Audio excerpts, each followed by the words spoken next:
का सीन दिखाया जाता है जहाँ पे जिन्वो अपने रूम के अंदर एक्सरसाइज कर रहा होता है और यहाँ पे वाकई में जिन्वो की काफी खतरनाक वाली बॉडी बन गई होती है और जिन्वो को ऐसा करता देख के ये नर्स भी हैरान होती है और ये सोचती है कि मैंने बिल्कुल भी नहीं सोचा था कि इस जैसे पेशेंट की भी ऐसी बॉडी होगी और ये कहती है कि आज आप डिस्चार्ज हो जाएंगे तो क्या आप मुझे अपना नंबर दे सकते हैं। और अपना नंबर सुन के जिन्वो थोड़ा हैरान होते तो ये कहती है कि हाँ अगर आपको कोई प्रॉब्लम ना हो तो ऐसा लगता है कि लड़की एग्जाम रिजल्ट को भेजने के लिए नंबर मांग रही है, इसलिए ये इसे अपना नंबर दे देता है। और फिर हमें अगले दिन का सीन दिखाया जाता है। अब तक जिन्वो अपने घर भी आ गया था और जब जिन्हा स्कूल जा रही होती है तो जिन्वो इससे रास्ते में संभल के जाने के लिए कहता है, लेकिन तभी जिन्हा जिन्वो की बॉडी देख के उससे पूछती है कि जिन्वो क्या तुम वर्कआउट करने लगे हो। तो जिन्वो कहता है कि हाँ थोड़ा सा। और जिन्हा जिन्वो से अपनी हाइट नापते हुए कहती है कि लगता है कि एक्सरसाइज करने की वजह से तुम लंबे हो गए हो, लेकिन क्या 20 के बाद भी हाइट बढ़ती है। लेकिन जिन्वो इसे अम्ब्रेला देने लगता है तो जिन्हा कहती है कि मुझे तो नहीं लगता कि आज बारिश होने वाली है, इसलिए मेरे बैग को भारी करने के लिए इसे मत डालो। तो जिन्वो इसे पकड़ के बैग में डालते हुए कहता है कि ये हल्का वाला अम्ब्रेला है। और जिन्हा के यहाँ से जाने के बाद हम देखते हैं कि जिन्वो का अब भी रनिंग क्वेस्ट बाकी होता है और ये सोचता है कि अब तो मुझे मसल्स भी मिल गई है और मुझे तो नहीं लगता कि कुछ दिनों के वर्कआउट से मेरी बॉडी इतनी ज्यादा बदल जाएगी। और जहाँ तक है स्टेट्स का ही मेरे ऊपर असर हुआ है जिस वजह से मेरी फिजिक बढ़ गई है, क्योंकि मेरे स्ट्रेंथ स्टेट्स काफी बढ़ गए हैं तो उसी हिसाब से मेरी बॉडी भी बदल रही है मैक्सिमम एफिशिएंसी को हासिल करने के लिए। और मैंने कुछ ज्यादा ही स्ट्रेंथ स्टेट्स में इन्वेस्ट कर दिया है और अगर मैं इसी तरीके से करता रहा तो मैं कहीं इसकी जैसे ना हो जाऊं। और यहाँ तक कि अगर मैं अपने अटैक से काफी ज्यादा डैमेज भी पहुंचा सकता हूँ, लेकिन इसका कोई भी मतलब नहीं रहेगा अगर मैं टारगेट को हिट ही नहीं कर पाया तो।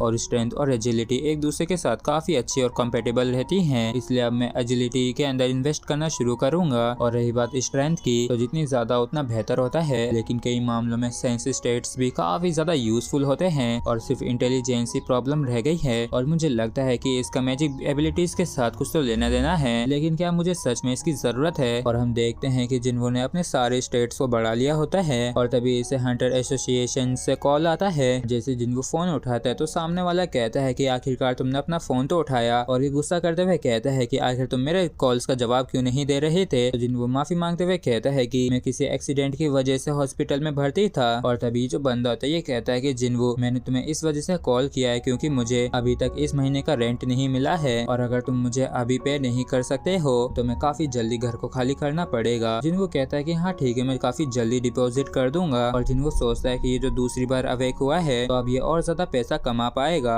जिससे कि ये कमरे का भाड़ा दे सके। और अगर इस तरीके से मैं स्ट्रॉन्ग होता रहा तो मैं काफी जल्दी एक हाई रैंकिंग हंटर बन जाऊंगा, क्योंकि हंटर से मैजिक बीस्ट को हरा के काफी सारा पैसा कमाते हैं और जितना ज्यादा एक्सपीरियंस होता है उतनी ही ज्यादा हाई रैंक होती है और उतनी ही ज्यादा वैल्यूएबल एजेंसी स्टोन मिलते हैं मैजिक बीस्टों से। और इन हाई रैंकिंग बीस्टों को हराने के लिए हाई रैंकिंग डंजन्स के अंदर जाना पड़ता है और क्योंकि डी रैंक और ई रैंक के डंजन्स तो अपीयर होते रहते हैं, इसलिए वहाँ पे कई सारे लो टायर हंटर्स के साथ कम्पीट करना पड़ता है और इसी वजह से गिल्ड से ई रैंक हंटर्स को एक्सेप्ट नहीं करती है, जिस वजह से ई रैंक हंटर्स के लिए काफी ज्यादा मुश्किल हो जाता है क्योंकि उन्हें कोई काम नहीं मिलता है। और इसकी जो ऑफिशियल रैंकिंग है एसोसिएशन के अंदर वो अभी ई रैंक ही है और आज तक कभी भी जिन्वो ने भी सी रैंक या उससे ऊपर का जो डंजन होता है उसे एक्सपीरियंस नहीं किया है। लेकिन इनकम तो रैंक पे ही डिपेंड करती है, इसलिए नॉर्मल सर्कमस्टेंसेस में तो इसके लिए काफी ज्यादा मुश्किल होगा अपने निक नेम से छुटकारा पा पाना। तो क्या मुझे दोबारा से एग्जाम दे के अपनी रैंक को बढ़ा लेना चाहिए, लेकिन मेरी रीअवेकनिंग की बात पक्का हेडलाइंस बन जाएंगी और लोगों को तो बकवास करना ही पसंद है। लेकिन अगर लोगों का ध्यान मुझ पे आता है तो मैं काफी ज्यादा पैसा भी कमा पाऊंगा, लेकिन इसके साथ ही साथ मुझ पे कई सारे अनचाहे लोगों की नजर पड़ जाएगी कि आखिर ऐसा कैसे हो सकता है कि कोई हंटर अपने स्टेट्स को बढ़ा सके जो कि समय के साथ स्ट्रॉन्ग होता जाए। इसलिए मैं तब तक पब्लिक को तो एक्सपोज नहीं कर सकता हूँ जब तक कि मैं भी श्योर नहीं कर लेता हूँ कि मैं रीअवेकन हुआ हूँ। लेकिन मुझे सच में अभी पैसों की भी काफी जरूरत है और काफी अच्छा होगा अगर मुझे एक स्ट्राइक स्क्वाड मिल जाए तो। और फिर ये तुरंत ही किसी और जगह पे आ जाता है जहाँ पे पहले से एक स्क्वाड खड़ी होती है, मतलब की पार्टी खड़ी होती है और उनमें से एक बंदा आगे आते हुए कहता है कि मैं हुआंग डोंग सुक हूँ। तो जिन्वो कहता है कि मेरा नाम सुंग जिन्वो है। तो ये कहता है कि मैंने सुना है कि तुम ई रैंक हंटर हो। तो कुछ जने इसका मजाक उड़ाते हुए कहते हैं कि मैं जानता हूँ तुम्हें, तुम काफी फेमस हो। और ये कहता है कि तुम्हारा निकनेम तो दुनिया का सबसे वीकेस्ट हंटर है ना। और इस तरीके से इसका मजाक उड़ा रहे होते हैं, लेकिन ये डोंग सुक इन सभी को शांत करते हुए कहता है कि शांत हो जाओ, वैसे भी हमें एक जने की जरूरत थी इसमें एंटर करने के लिए। और जैसा कि मैंने फोन पे कहा था कि तुम्हारे लिए किसी ऐसी पार्टी को ज्वाइन करना काफी ज्यादा मुश्किल होगा जो कि सी रैंक गेट में एंटर करने वाली हो। और वैसे तो तुम्हें कोई भी एजेंसी स्टोन नहीं मिलेगा, लेकिन बस तुम्हारी तुम्हारे यहाँ पे आने के लिए मैं तुम्हें 2 मिलियन वॉन दूंगा, इसलिए प्लीज इस कॉन्ट्रैक्ट को साइन कर दो। और इसके लिए जिन्वो भी मान जाता है, लेकिन ये एक बारी इन सभी की तरफ नजर मारता है और पाता है कि इनमें से 5 सी रैंक के हैं, जबकि 4 डी रैंक के या फिर उससे नीचे के हैं। और ये इतने सारे लोग इसलिए क्योंकि सी रैंक गेट के अंदर एंटर करने के लिए पार्टी के अंदर हर हालत में कम से कम 10 लोग होने ही चाहिए, और उनमें से भी कम से कम आधे सी रैंक या फिर उससे ऊपर के होने चाहिए। और इसी वजह से इस तरह की स्क्वाड्स कई बार बनती हैं, जहाँ पे कई दफा लोगों को बस इसलिए रिक्रूट किया जाता है जिससे कि नंबर्स को भरा जाए। और तभी एक बंदा जिन्वो के पास आके कहता है कि मुझे लगता है कि हम दोनों ही यहाँ पे बस नंबर्स को पूरा करने के लिए आए हैं, और मेरा नाम यू जिन्हू है और मैं 22 साल का हूँ और डी रैंक हंटर हूँ, और मैं बिल्कुल तुम्हारी तरह इस स्ट्राइक स्क्वाड का मेंबर भी नहीं हूँ, लेकिन मैं बस ऐसे ही आगे क्योंकि ये लोग रिक्रूट कर रहे थे। लेकिन इसे देख जिन्वो के होश उड़ जाते हैं, क्योंकि इस बंदे ने काफी फैंसी टाइप इक्विपमेंट्स को पहन रखा था, और इस वजह से जिन्वो को ऐसा लगता है कि जैसे ये किसी बिजनेस टाइकून का बेटा हो। और जिन्वो पूछता है कि तो आखिर मुझे क्या करना है, तो ये बंदा कहता है कि तुम्हें बस हमारे बैग्स को उठा के हमें फॉलो करना है, और इन बैग्स में जरूरत का सामान है। और तभी जिन्वो पूछता है कि क्या हम अंदर बिना हिलर के जाएंगे, तो ये बंदा कहता है कि तुम जानते ही हो ना कि एक प्राइवेट स्ट्राइक स्क्वाड के लिए हिलर को रिक्रूट कर पाना कितना ज्यादा मुश्किल होता है, और इसमें हम भी कुछ नहीं कर सकते हैं। और जिन्वो ने बिल्कुल भी नहीं सोचा था कि ये स्ट्राइक स्क्वाड के अंदर सिर्फ टैंक्स और डैमेज डीलर्स ही होंगे। और ये जो कॉन्ट्रैक्ट था इसमें बताया गया था कि डंजन के अंदर अगर कोई एक्सीडेंट हो जाता है तो इसके लिए स्ट्राइक स्क्वाड जिम्मेदार नहीं होगी, और हिलर के ना होने की वजह से जिन्वो को बेचैनी सी होने लगती है। और तभी एक बंदा कहता है कि डोंगसुक बहुत हुआ, चलो चलते हैं। तो दूसरा बंदा कहता है कि हाँ हम वैसे भी सिर्फ लड़ने ही वाले हैं, तो इतना डिटेल में इसे एक्सप्लेन करने की कोई भी जरूरत नहीं है। और फिर डोंगसुक भी इन्हें अंदर चलने के लिए कहता है। और तभी जिन्हू कहता है कि आखिर तुम्हें किस बात की इतनी चिंता हो रही है, और तुमने कहा है ना कि तुम एक ई रैंक हंटर हो, तो मैं तुम्हें प्रोटेक्ट करूंगा। और इस चीज को सुन के जिन्हू भी अजीब तरीके से हंसने लगता है, जबकि इस तरफ डोंगसुक अपने इक्विपमेंट्स को पहन लेता है। और जिन्हू ने भी इतने भारी भरकम बैग को उठा लिया था, जिसके बाद ये सभी ही एक साथ आगे बढ़ने लगते हैं। और डोंगसुक बताता है कि देख ऐसा लगता है कि यहाँ पे काफी लंबे समय पहले ही कंस्ट्रक्शन का काम रुक गया था। तो जिन्हू से कहता है कि मैंने सुना है कि कंपनी का जो चेयरमैन है उसने 2 महीनों में 900 बिलियन वॉन को खो दिया है, जिस वजह से सभी एम्प्लॉइज और इन्वेस्टर्स पैनिक करने लगे हैं, जबकि जिन्हू को कोई भी इंटरेस्ट नहीं होता इसके इन बकवास में। और जिन्हू पूछता है कि क्या ये बैकपैक भारी है और क्या तुम ठीक हो, तो जिन्हू कहता है कि हाँ मैं इन्हें उठा तो पा रहा हूँ, और क्योंकि जिन्हू की स्ट्रेंथ इतनी ज्यादा बढ़ गई है तो ये वजन तो इसके लिए कुछ भी नहीं है। तो जिन्हू कहता है कि तुम मुझसे बड़े हो तो तुम्हें इतना फॉर्मल होने की कोई भी जरूरत नहीं है, और क्या तुम आमतौर पर इतने ही शांत रहते हो। तो जिन्हू मुंह बनाते हुए कहता है कि क्या तुम आमतौर पर इतनी ही ज्यादा पंचायती करते हो। तो जिन्हू कहता है कि हाँ मैं कुछ ज्यादा बातूनी तो हूँ, क्योंकि आमतौर पर लोगों को वो सुनना काफी अच्छा लगता है जो मैं उनसे कहता हूँ, और हंटर बने रहना तो मेरी बस एक हॉबी है। जिसके बाद ये सभी ही इस डंजन के गेट पे आ जाते हैं, और वैसे ये गेट थोड़ा ज्यादा बड़ा होता है, जिसका मतलब ये है कि इस तरह के गेट काफी रेयर होते हैं। और एक बंदा कहता है कि डोंगसुक ये काफी ज्यादा बड़ा है, तो क्या तुम श्योर हो कि ये सी रैंक गेट ही है। डोंगसुक कहता है कि हाँ बिल्कुल मैं श्योर हूँ, और आखिर एसोसिएशन हमसे झूठ क्यों बोलेगी, और मैंने सुना है कि यहाँ तक कि यहाँ पे तो सर्वे करने वाले भी आए थे। जबकि इस सब जिन्हू कहता है कि जिन्वो ये गेट तो कुछ ज्यादा बड़ा है, तो क्या हमारा अंदर जाना सेफ रहेगा। तो जिन्वो पूछता है कि क्या ये तुम्हारा पहली बार है, और गेट के साइज से कोई भी फर्क नहीं पड़ता है, लेकिन जो इम्पोर्टेंट होता है वो ये होता है कि ये गेट कितने अमाउंट की माना वेव्स को एमिट करता है, और एसोसिएशन इन्हीं वेव्स की अमाउंट को मेजर करते हैं, जिसके बाद हंटर्स को गेट का रैंक बताते हैं। और जो डेंजन्स बी रैंक से ज्यादा डेंजरस होते हैं उन्हें आमतौर पर मेजर गिल्ड्स के द्वारा हैंडल किया जाता है,